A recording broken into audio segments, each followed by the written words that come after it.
안녕하세요 여러분, 성취하는 삶의 윤섬입니다. 오늘도 행복하고 열정적으로 여러분의 삶을 성취하고 계신가요? 오늘은 바로 열정을 가지고 우리의 비전을 향해 달려갈 수 있는 방법을 다루는 그 네 번째 시간입니다. 네 번째 시간. 어떻게 지속적으로 열정을 식히지 않으면서 우리의 비전을 향해 달려갈 수 있는지 다루는 네 번째 시간인데요. 타이틀이 바로 꾸준함이 돌파의 비결이다. 꾸준함이 돌파의 비결이다. 실은 이 말을 저희 신랑이 저한테 계속 했었던 얘기예요. Inconsistency lies the power. Inconsistency lies the power. 꾸준함이 돌파의 비결이다. 즉, 자기가 목표했던 게 있으면 내 감정에 치우치지 말고 내가 결정을 했어. 그때는 내가 기분이 좋아서 뭐든 해낼 수 있을 것 같아서 그땐 결심을 했지만 오늘은 지치고 힘들고 기운이 없고 맥이 빠지고 할 기분이 아니어서 못하겠다. 이렇게 자신의 기분에 나의 결정이 엎치락 뒤치락 되어서는 안 된단 말입니다.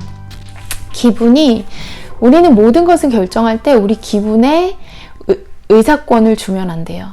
우리 기분이 우리의 삶을 결정하도록 해서는 안 됩니다. 우리의 감정에게 결정권을 주어선 안 됩니다. 기억하십시오. 그래서 꾸준함이 돌파의 비결이다. 실은 제가 어느 날 아침, 제가 근 1년 전쯤에 하나님께서 저에게 응답을 주셨잖아요. 제가 하나님과 대화를 하던 중에 제가 지금 있는 상황이 어떤 변화가 필요합니다.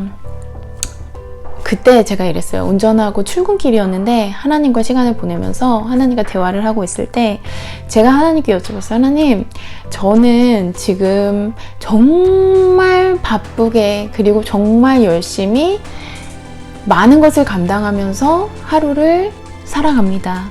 그런데 그럼에도 불구하고 만족감이 없어요. 왜냐면 제가 하루에 해야 되는 일들이 너무나 많은데 그 임무를 다 완성하기 위해서 특히 저녁 시간에 아이들에게 빨리 라는 말을 하고 아이들을 대하더라고요. 빨리 이거 해라, 빨리 저거 해라, 이거 하고 끝내고 저거 하고 끝나고 너네가 자러 가야지, 빨리 다 끝내고 자러 가야지 엄마가 시간을 가질 수가 있어. 하나님과 시간을 가지던, 운동을 하던, 독서를 하던, 좀 쉼의 시간을 갖던, TV를 보던, 뭐를 하던 나의 시간을 그제서야 가질 수 있는 거예요. 그래서 저는 아이들을 이렇게 막 쥐어짜듯 잡아 끌면서 그렇게 생활을 하고 있는 그 상황이 저는 너무 마음에 안 듭니다. 아버지, 변화가 필요합니다. 어떻게 하면 좋을까요? 그때 하나님께서 저에게 주신 응답이 바로 아침 시간을 활용해라 였어요.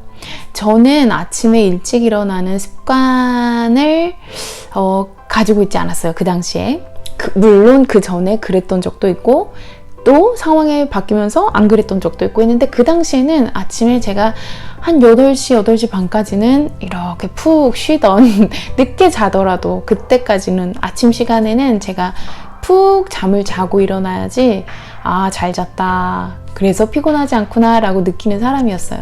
그런데 아침 시간을 활용해라 라고 하나님께서 말씀을 해주셨기 때문에 저는 그것이 정답인 줄 알아요. 왜냐면 하나님의 말씀은 무조건 정답이니까. 나의 의사와 상관없이, 나의 기분에 상관없이, 나의 상황과 상관없이 이게 하나님이 옳다, 이 방법으로 해봐라, 이 방법을 해보거라 라고 하면 그거구나 라고 하는 믿음이 있었어요. 하나님의 말씀은 언제나 옳습니다. 그건 제가 항상 믿는 바입니다.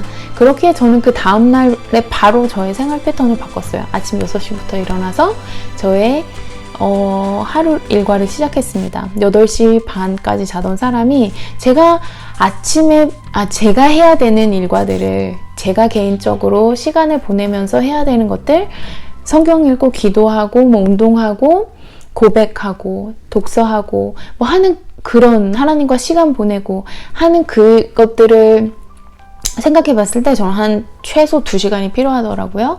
그래서 제가 6시에 일어나서 그러면 내가 밤에 아이들을 막 하시하게 다루면서 아이들을 막 잡아 끌면서 끝내놓고 그 이후에 했던 그것들을 이제 오전 시간에 해야지, 아침 일찍 일어나서 해야지 라고 해서 6시에 일어나기 시작했어요.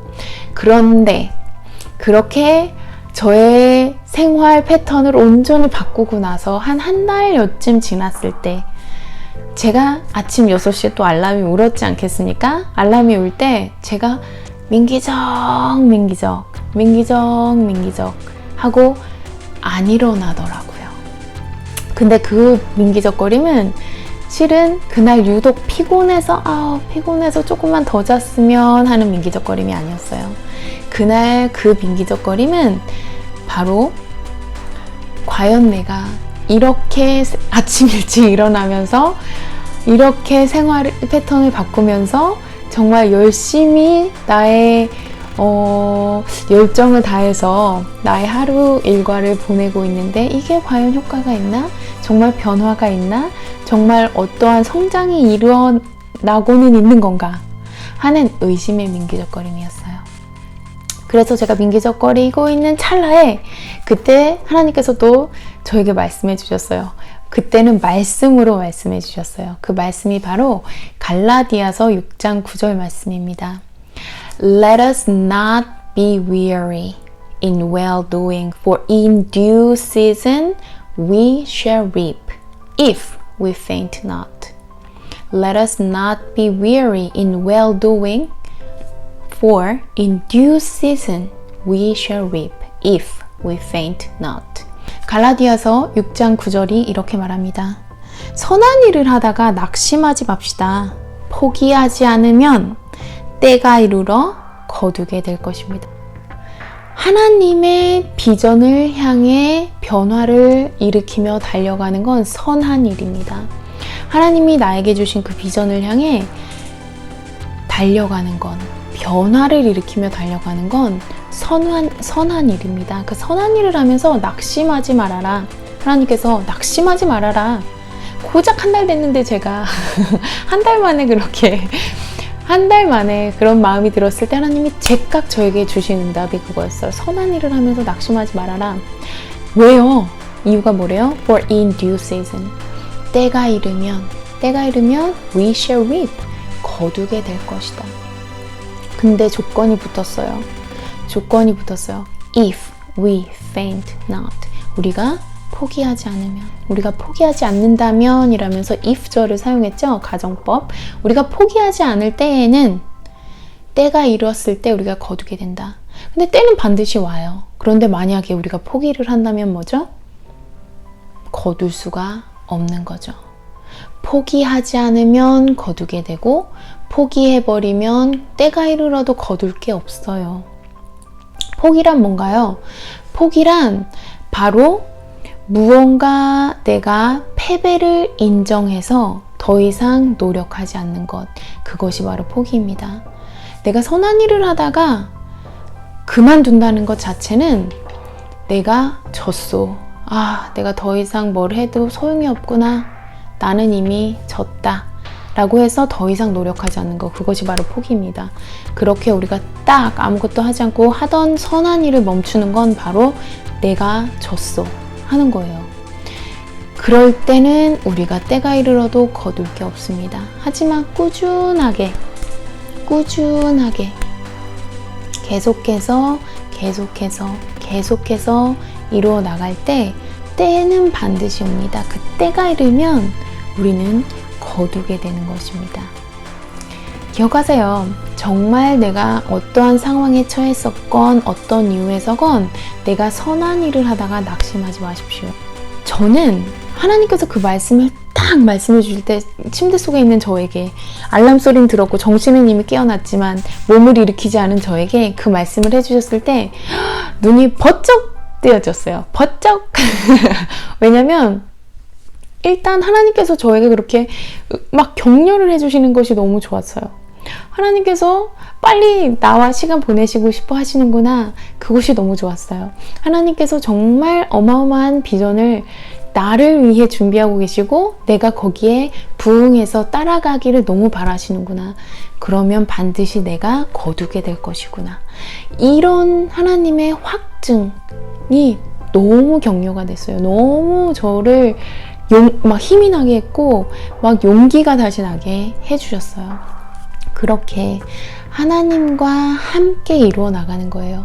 여러분께서 혼자 하시는 것이 아니고 하나님과 함께 하나님께 의지하며, 그래서 반드시 선한 일을 하시며 결실을 이루실 것입니다.